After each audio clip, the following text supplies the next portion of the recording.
എരിഞ്ഞടങ്ങുവാനോ നിരാശയിൽ തലകുനിച്ചിരിക്കുവാനോ ഉള്ളതല്ല ജീവിതം, മറിച്ച് പ്രതീക്ഷയോടെ മുന്നേറുവാനുള്ളതാണ്.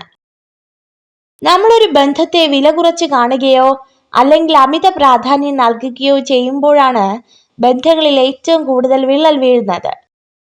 ഇഷ്ടമില്ലാത്ത ഒരാളോട് നിങ്ങൾ മാന്യമായി സഹകരിക്കുന്നതിന്റെ അർത്ഥം നിങ്ങൾ ഒരു ബുദ്ധിശൂന്യനാണെന്നല്ല, പകരം നിങ്ങൾക്ക് ആ വ്യക്തിയെ അച്ചടക്കത്തോടെ കൈകാര്യം ചെയ്യുവാനുള്ള പക്വതയുണ്ടെന്നാണ്. തയ്യാറെടുപ്പിന്റെയും കഠിനാധ്വാനത്തിന്റെയും പരാജയങ്ങളിൽ നിന്ന് പാഠങ്ങൾ ഉൾക്കൊള്ളുന്നതിന്റെ ഫലമാണ് വിജയം. അതിന് പ്രത്യേക നിഗൂഢ രഹസ്യങ്ങളൊന്നുമില്ല. നമുക്ക് ബുദ്ധിമുട്ടുകൾ അനുഭവിക്കേണ്ടി വരുന്നത് ഉള്ളിൽ മറഞ്ഞിരിക്കുന്ന ശക്തിയെ പുറത്തെടുക്കാനുള്ള മാർഗമാണെന്ന് മനസ്സിലാക്കുക.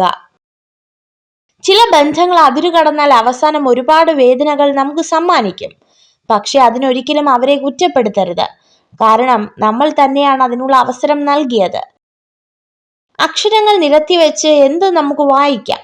വായിക്കാൻ കഴിയാതെ പോകുന്ന ഒന്നുണ്ടെങ്കിൽ അത് മനുഷ്യന്റെ മനസ്സ് മാത്രമാണ്. ദേഷ്യവും സങ്കടവും നിയന്ത്രിക്കാൻ കഴിയാത്തവരെ ഒരിക്കലും അകറ്റി നിർത്തരുത്, കാരണം അവരുടെ സ്നേഹം അത്രത്തോളം സത്യവും അതിരില്ലാത്തതുമായിരിക്കും. വിജയത്തിന്റെ തൊട്ടു മുൻപിലെത്തി എന്ന് തിരിച്ചറിയാതെ പരിശ്രമം അവസാനിപ്പിക്കുന്നതാണ് ഏറ്റവും വലിയ പരാജയം. ആത്മവിശ്വാസം നഷ്ടപ്പെടുത്തലാണ് യഥാർത്ഥ തോൽവി.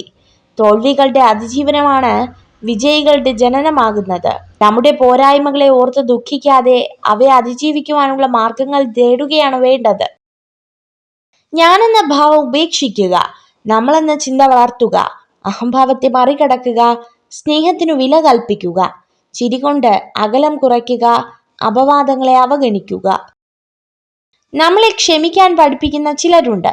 എത്രയൊക്കെ ദേഷ്യത്തോട് സംസാരിച്ചാലും നമ്മളോട് ഒത്തിരി സ്നേഹത്തോടെ പെരുമാറുന്നവർ. അവർക്ക് ദേഷ്യം വരാഞ്ഞിട്ടല്ല, അവരുടെ ദേഷ്യത്തിന് പോലും നമ്മളോട് അത്രയും സ്നേഹമാണ്. മറ്റുള്ളവരെ പോലെ ആവുക എന്നതല്ല, ഞാൻ എങ്ങനെയാണോ അതിൽ നിന്നും കുറെ കൂടി മെച്ചപ്പെടുക എന്നതാണ് നമ്മുടെ ലക്ഷ്യമാവേണ്ടത്. ഒരു സ്ത്രീ ഏതൊരു പുരുഷനിലേക്കും യാന്ത്രികമായി ആകർഷിക്കപ്പെടുന്ന രണ്ട് സ്വഭാവങ്ങളാണ്: ഏതു കാര്യങ്ങൾക്കും മുൻകൈ എടുക്കുകയും അതിൽ സ്ഥിരത പുലർത്താൻ കഴിയുന്നതും, പിന്നെ ഒരു സംഭാഷണത്തിന് തുടക്കം നൽകാൻ ആർജവം കാണിക്കുന്നതുമാണ്. നിങ്ങൾ ജീവിതത്തിലെ ഒരു ദിവസത്തെയും വെറുക്കരുത്. നല്ല ദിവസങ്ങൾ സന്തോഷം തരുന്നു, മോശം ദിവസങ്ങൾ പുതിയ തിരിച്ചറിവുകൾ നൽകുന്നു. രണ്ടിനെയും സമചിത്തതയോടെ കൈകാര്യം ചെയ്യണം. നിങ്ങൾ ഈ വീഡിയോ കണ്ടതിന് നന്ദി. ഇതുപോലുള്ള കൂടുതൽ വീഡിയോകൾക്കായി ചാനൽ സബ്സ്ക്രൈബ് ചെയ്യൂ.